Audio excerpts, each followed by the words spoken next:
And so this morning, Ellen Francois will join us as a presenter for our topic. Ellen served as Development Director for the Daughters of Wisdom in 2004 and became an Associate of Wisdom in 2009. During this period, Ellen learned about our wisdom spirituality and acquired an ardent love for wisdom. As a result, Ellen was a part of the founding spirit that created Fire in Our Hearts, now an online spiritual outreach ministry that continues to this very day. Ellen worked in marketing, communications, and advertising in the financial services industry in New York City for 20 years before leaving to pursue a master's degree in theology at the Franciscan School of Theology, Berkeley, California. Now, while working in New York City, Ellen also volunteered in various parish ministries, such as RCIA and small faith groups. Currently, a member of the First Congregational Church of Mount Clair, New Jersey, Ellen participates in her church's women's spirituality group and contributes to her church community's spiritual programming. She treasures the friends and relationships she has made through all the spiritual communities she has been involved with. Ellen loves a good conversation about Celtic spirituality, eco spirituality, and the role that spirituality can play in healing from trauma. We welcome you, Ellen, to this morning's conversation.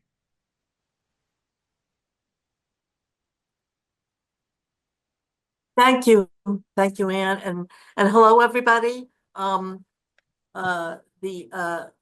theme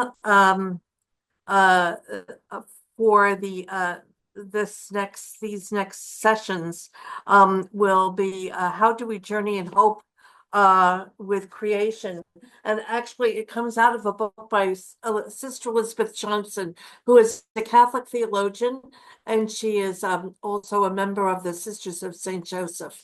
And the name of the book is "Come Have Breakfast." Okay, it's really a worthwhile book to read. It's wonderful, and it really it has a lot of quotes in it about our living on planet Earth and what that means.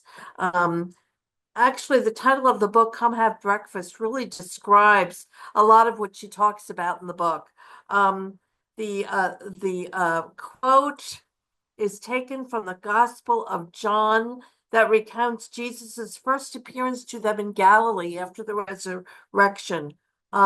He calls to them from the shore. I don't know if you remember this, but they're trying to fish. It's in Galilee. They're on the Sea of Tiberias, and it's a scene that has played a number of times throughout the Gospels where they are fishing, and he calls to them from the shore after they've had a long and fruitless night of fishing. And they are too far from the shore to really clearly see who it is that's calling them. And Jesus he's got a fire going, he's got a fish on the pan, and he's cooking breakfast for them. But as soon as his invitation comes, all of a sudden the nets are just bursting with fish. So then that's when they know who it is. They realize that it's Jesus who is calling them because of that magnanimous nature of God's love and care for them by providing more than they could ever imagine. And this really is the God of Jesus. This is the caretaker of the universe and everything within it. We are held in love, the same love that could not be contained, and so exploded into stars, galaxies, and planets. Life here begets life. Life in the seas teeming with fish of all kinds, fruit and nut trees, vegetable gardens, colorful flowers, all bathed in sunlight and dripping with dew. This is our home, planet Earth. I'm going to be today focusing on chapter 3 of the book, which is titled "Go Have an Adventure."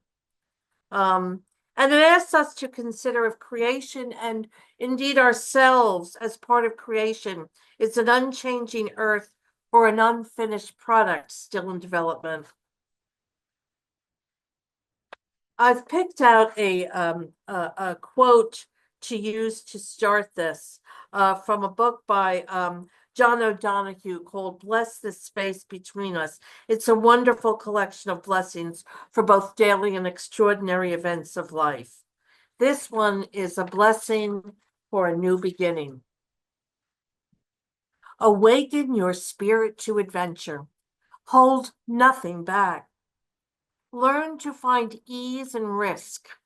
Soon you will be home in a new rhythm, for your soul senses the world that awaits you.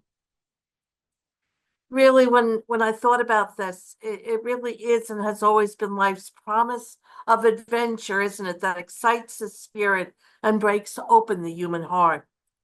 The prospect of new beginnings with its challenge and hope of change enlivens people of all ages. People often think that the older one is, the more resistant to change they are. But as a former financial services employee, I was taught that contrary to popular belief, when it comes to investing for the future, young people are much more resistant to risk, and that the older one is, the more likely they are to tolerate more risk, especially in investing. Risk in investing involves the ability to tolerate volatility or changes in the financial markets.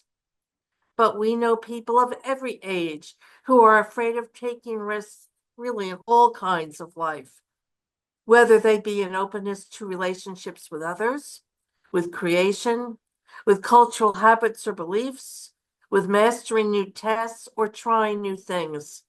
The list is endless.